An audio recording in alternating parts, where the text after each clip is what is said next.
Welcome to GGL news. అందరికీ నమస్తే అండి. నా పేరు భార్గవి, ఎస్టీపీఓ ఎమ్మిగ్నూరుకు చేస్తున్నాను.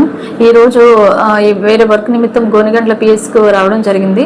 ఇక్కడ ప్రజలందరికీ నేను చేసే విజ్ఞప్తి ఏంటంటే, దయచేసి రోడ్డు మీద మీరు డ్రైవ్ చేసేటప్పుడు బాధ్యతాయుతంగా డ్రైవ్ చేయండి.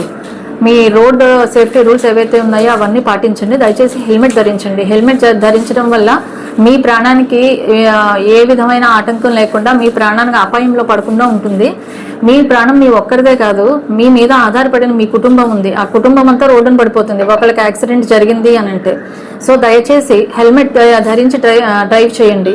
ఇంకొక విషయం ఏంటంటే, డ్రింక్ చేసి ఎవరు డ్రైవ్ చేయొద్దు. డ్రంక్ అండ్ డ్రైవ్ అనేది నేరము, చట్టరీత్యా నేరము అని అంటే అది ఏదో మేము ఫైన్ వేసి జైలు రిమాండ్ ఇప్పించడం దాని గురించి అని కాదండి. మీ సేఫ్టీ దృష్ట్యా మీ ఒక్కరికే కాదు, మీ ఎదురుగా వచ్చే వాహనదారులకు కూడా డ్రంక్ అండ్ డ్రైవ్ చేయడం వల్ల ఇబ్బంది. ఎంతోమంది ప్రాణాలు ఒకళ్ళు చేసే తప్పిదం పైన పోతూ ఉంటాయి. దయచేసి డ్రంక్ అండ్ డ్రైవ్ చేయొద్దు. దాని మీద ఫైన్ కూడా ఉంది. హెల్మెట్ ధరించండి. నిద్ర ఎప్పుడైనా వస్తే, లాంగ్ జర్నీస్ చేసే వాళ్ళకి ఎప్పుడైనా నిద్ర వచ్చినట్టు అనిపిస్తే దయచేసి కొద్దిసేపు ఆగి నిద్రపోయి మళ్ళీ అప్పుడు మీరు డ్రైవింగ్ చేసుకోండి. ఒక్కోసారి అనిపిస్తుంది పర్వాలేదు, కొంచెం దూరమే కదా మేము వెళ్ళిపోవచ్చు అని. కానీ మనకి తెలియకుండానే కళ్ళు మూతపడిపోతాయి. ఆ టైంలో ఏం జరుగుతుందో మనకే తెలియదు. మనతో పాటు మన కారులో ప్రయాణించే వాళ్ళు కూడా మీ యొక్క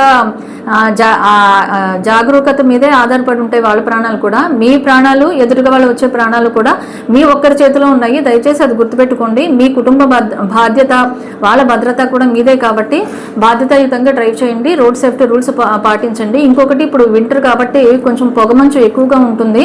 సో విజిబిలిటీ లేనప్పుడు మెల్లగా వెళ్ళండి. రోడ్లు బాగున్నాయి కదా అని ఫాస్ట్గా వెళ్ళడం వల్ల ఎదురుగా ఉన్న వెహికల్స్ కనిపించకపోవడం వల్ల యాక్సిడెంట్స్ అయ్యే ఛాన్స్ ఉంది.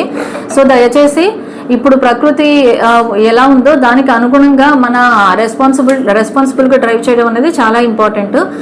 నెక్స్ట్, మన ఇళ్లలో చోరీలు అవి జరుగుతున్నాయి. దాన్ని జరగకుండా నివారించేందుకు మేము బీట్ సిస్టమ్ పెట్టాము. బీట్ పెట్రోలింగ్ మేము చేస్తూ ఉన్నాము. మా వంతు కృషి మేము చేస్తున్నాము. మీ వంతుగా ఏంటంటే, ఎక్కువ వాల్యుబుల్స్ ఏవి ఇళ్లలో పెట్టుకోవద్దు, లాకర్స్లో పెట్టుకోండి. ఇంకొకటి, ఒక కాలనీ వైజ్ మీరందరూ మాట్లాడుకుని సీసీటీవీలు పెట్టించుకోవడం, ఎవరి ఇండివిజువల్ ఇళ్ళకి వాళ్ళు సీసీటీవీ పెట్టించుకోవడం అన్నది మీ రెస్పాన్సిబిలిటీ. అది అన్ని చోట్ల కూడా మనకి నిఘా పెట్టడం అన్నది మనకున్న లిమిటెడ్ స్ట్రెంత్ సరిపోదు. కాబట్టి ఎవరు వాళ్ళు వాళ్ళ సేఫ్టీ ఒకటి వాళ్ళ బాధ్యతగా తీసుకుని మీ భద్రతా చర్యలు మీరు కూడా తీసుకుంటే అందరం కలిసి ఒక సేఫ్ ఎన్వైరన్మెంట్ని సృష్టించిన వాళ్ళం అవుతాం. అందరికీ నమస్కారం అండి.